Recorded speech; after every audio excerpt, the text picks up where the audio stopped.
Hello students, आज हम त्रिकोणमिति के कुछ और क्वेश्चंस करने वाले हैं। कुछ क्वेश्चंस हम पहले ही कर चुके हैं, कुछ बचे हुए क्वेश्चंस ये जो हैं वो आज हम करने वाले हैं।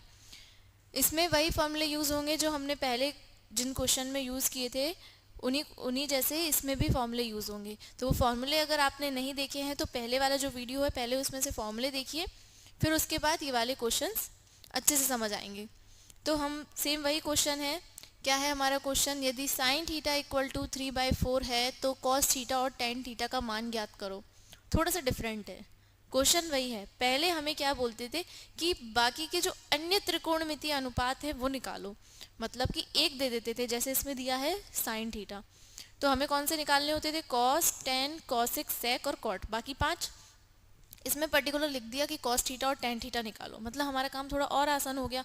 हमें पाँच की जगह कितने निकालने हैं? दो निकालने हैं। सेम वही प्रोसेस होगी, करते हैं शुरू। सॉल्यूशन में हमें दिया है वो लिखेंगे सबसे पहले। क्या दिया है हमें? Sine theta is equal to sine theta is equal to 3/4। अब फॉर्मूले याद होने चाहिए इसके लिए। साइन थीटा का फॉर्मूला क्या होता है?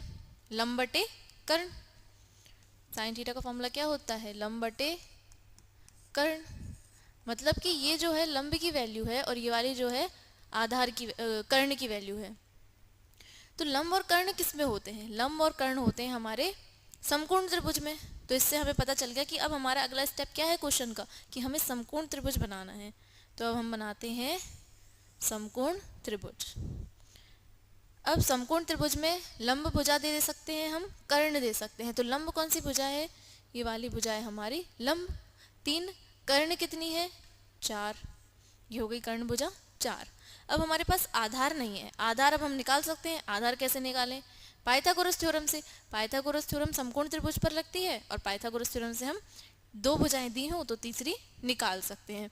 अब हम आगे, इसमें तो क्वेश्चन में दिया ही नहीं है कि कोण भी समकोण है, कोण भी पर 90 डिग्री है। हमने पहले जो क्वेश्चंस किए थे उनमें दिया था कि कोण भी 90 डिग्री है। अगर आप देखेंगे पिछले क्वेश्चंस में तो आपको दिखाई देगा उसमें कि कोण भी 90 डिग्री दिया था। इसमें तो किसी में दिया ही नहीं है कि कौन सा कोण है। तो नहीं देने वाली कंडीशन में हम क्या करेंगे? अपने मन से किसी को भी मान लेंगे, या वो दिखाई देगा उसमें कि कोण भी 90 डिग्री दिया था। इसमें तो किसी में दिया ही नहीं है कि कौन सा कोण है। तो नहीं देने वाली कंडीशन में हम क्या करेंगे? अपने मन से किसी को भी मान लेंगे। या यहाँ तो वैसे भी 90 डिग्री होना ही है। अब ABC जो दो नाम देना था, पहले दिया रहता था कि कोण B को देना है, इसमें नहीं दिया तो किसी को भी दे सकते हैं। यहाँ दे सकते हैं A, यहाँ देंगे B, यहाँ देंगे C, यहाँ भी C दे सकते थे, यहाँ भी B दे सकते हैं, यहाँ पे A भी दे सकते हैं। नाम देने से क्वेश्चन के आंसर पर कोई फर्क नहीं पड़ेगा। अब हमें आधार निकालना है, किससे निकालेंगे? पाइथागोरस प्रमेय से। तो पाइथागोरस प्रमेय लगाएंगे हम।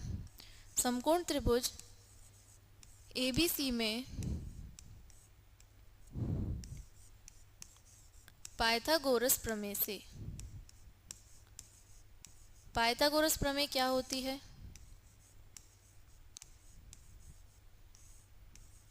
जिसने भी पाइथागोरस प्रमेय नहीं पढ़ी है वो जाकर देख सकता है पहले पाइथागोरस प्रमेय क्या होता है। पाइथागोरस प्रमेय क्या होता है? कर्ण का वर्ग,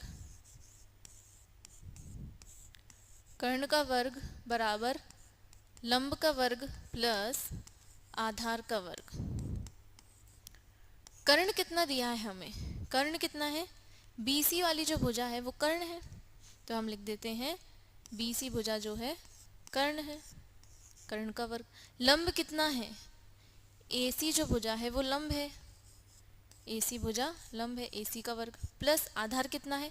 AB। तो ये तो हमें फाइंड आउट करना है ना, तो हम इसे लिख देते हैं AB का वर्ग। ये अभी हमें पता नहीं है। अब देखते हैं BC भुजा का मान कितना है। BC भुजा ये जो कर्ण है इसका मान है 4, तो हम यहाँ लिख देते हैं 4 का वर्ग। अब हम देखते हैं अगला AC का वर्ग। AC कितना है? 3। AC क्या था? लंब, लंब कितना है? 3, तो हम यहाँ लिख देते हैं 3 का वर्ग प्लस AB भुजा। AB भुजा जो है हमें निकालनी है, तो हम इसे लिख देते हैं सेम वैसे ही AB का वर्ग। अब आगे हम बढ़ते हैं, आगे देखते हैं 4 का वर्ग कितना होगा? 16, 3 का वर्ग 9 प्लस ये वाली भुजा तो हमें निकालनी है आधार। अब हम क्या करेंगे, 9 को बराबर के इस तरफ लेकर जाएंगे, तो ये जो 9 इधर प्लस का है उधर जाके किसका हो जाएगा, माइनस का। -9 इक्वल टू AB का वर्ग। अब 16 में से जब 9 जाएंगे तो कितने बचेंगे, 7 AB का वर्ग। जब इधर से स्क्वायर हटेगा इधर क्या आएगा, अंडर रूट या वर्गमूल आएगा इधर। अब 7 का क्या कुछ वर्गमूल होता है, 7 का कोई वर्गमूल होता है, कुछ नहीं होता है। तो √7 ही हमारी आधार की वैल्यू होगी, तो हम यहाँ लिखेंगे आधार की जगह √7। तो हमारा आधार निकल गया कितना, √7। अब हमें क्वेश्चन में पूछे कौन कौन से दो चीज़ें पूछी थी, क्या क्या पूछी है, कॉस थीटा और टेन थीटा। क्या क्या पूछा है, कॉस थीटा और टेन थीटा।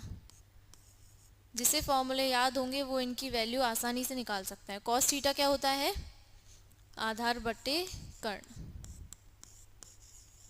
और टेन थीटा क्या होता है, लंब बटे आधार।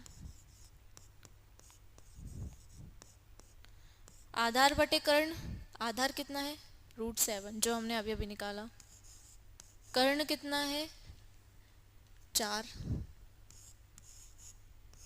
लंब कितना है 3। बस अभी वैल्यू पुट करनी है, बाकी सब हमने तैयार करके पहले ही रखा था, बस वैल्यू ही पुट कर रहे हैं। आधार कितना है √7, ये हमारी वैल्यू हमसे निकालने को बोली थी, ये हमें आंसर निकालना था, जो कि हमारा आंसर अब निकल चुका है। समझ आया। नेक्स्ट क्वेश्चन है हमारा,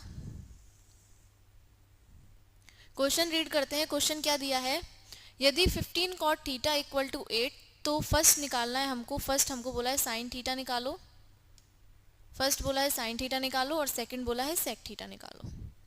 तो क्वेश्चन थोड़ा सा डिफरेंट लग रहा होगा, पहले तो ऐसा क्वेश्चन आया ही नहीं था, पहले तो ऐसा बोलते थे कि साइन थीटा इक्वल टू 3/4 है तो निकालो। ये क्या दिया है, यहाँ तो ठीक है समझ आ रहा है, अपॉन वाला कहाँ गया। तो देखते हैं कैसे करना है, सेम वही क्वेश्चन है, बस उसका थोड़ा सा फॉर्म चेंज कर दिया है। दिया है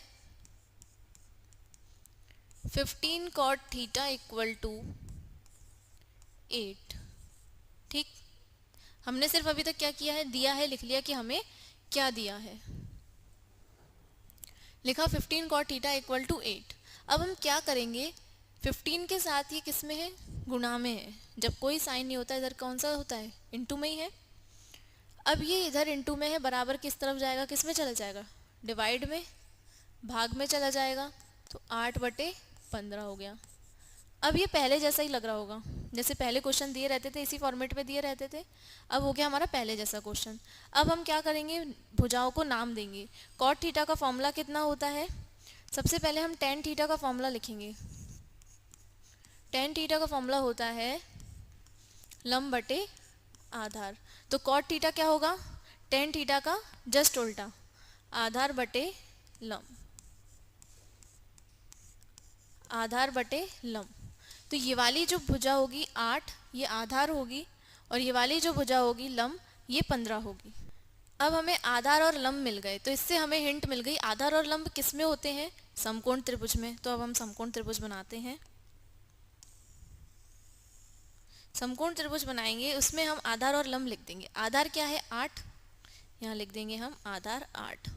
फिर है लंब 15, तो लंब की जगह लिख देंगे हम 15। इतना हो गया। अब हमारे पास एक और भुजा मिसिंग है, ये हमें निकालनी है। तो समकोण त्रिभुज से जब हमें तीसरी भुजा निकालनी होती है तो वो हम कैसे निकाल सकते हैं, वो हम निकाल सकते हैं पाइथागोरस प्रमेय से।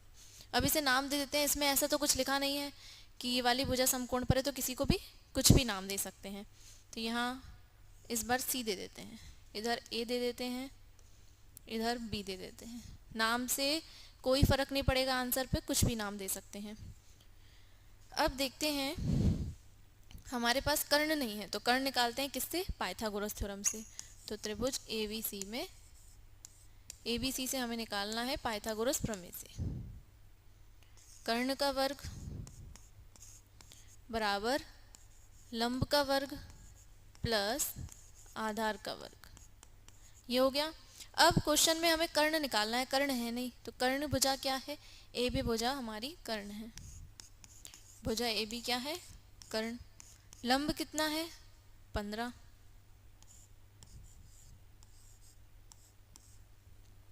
आधार कितना है, 8, ये हो गया 8 का वर्ग। ठीक, अब 15 का वर्ग कितना होता है,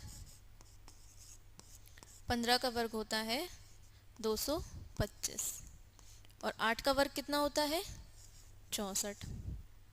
अब हम करेंगे, जोड़ेंगे इसे तो कितना आएगा, 5 और 4 9, 6 और 2 8, आया कितना 289।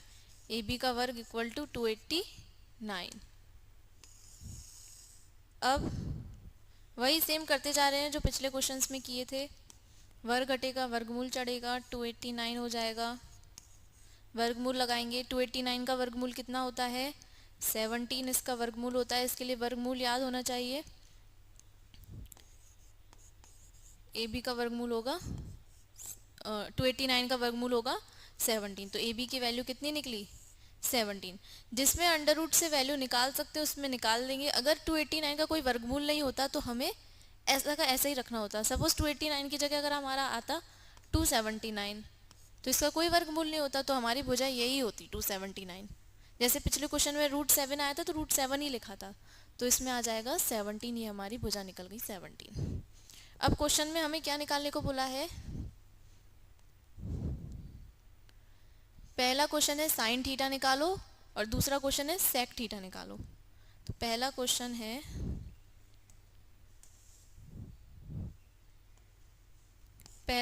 है साइन थीटा निकालो और दूसरा बोला है सेक थीटा निकालो। ये दो क्वेश्चन निकालने को बोला है। तो साइन थीटा का फॉर्मूला क्या होता है, लंब बटे कर्ण, और सेक थीटा का नहीं भी याद है, कॉस थीटा का याद होगा। साइन थीटा लंब बटे कर्ण, कॉस थीटा आधार बटे कर्ण, तो कॉस थीटा होता है आधार बटे कर्ण। तो सेक क्या होगा, इसका जस्ट कॉस का जस्ट उल्टा, कर्ण बटे आधार। अब बस क्या करना है, वैल्यू पुट करना है। पहला क्वेश्चन क्या था, साइन थीटा की वैल्यू निकालनी है, तो साइन थीटा का फॉर्मूला क्या होता है, लंब बटे कर्ण। तो लंब की वैल्यू कितनी है, 15। अभी अभी निकाला है पाइथागोरस थ्योरम से हमने कर्ण, कर्ण कितना है 17, ये रख दिया, ये हो गई हमारी पहली वैल्यू। दूसरी देखते हैं सेक थीटा क्या होता है, कर्ण बटे आधार। तो कर्ण कितना है 17, हमारा कर्ण निकला था, तो हम यहाँ लिख देते हैं 17, और आधार कितना निकला है 8, तो यहाँ लिख देते हैं हम 8 आधार। ये हो गया हमारा दूसरा क्वेश्चन। तो यहाँ पर हमारे क्वेश्चंस खत्म होते हैं। अच्छे से समझ आया होगा। अगर आपको कोई भी डाउट हो इसमें तो आप कमेंट करके पूछ सकते हैं। धन्यवाद।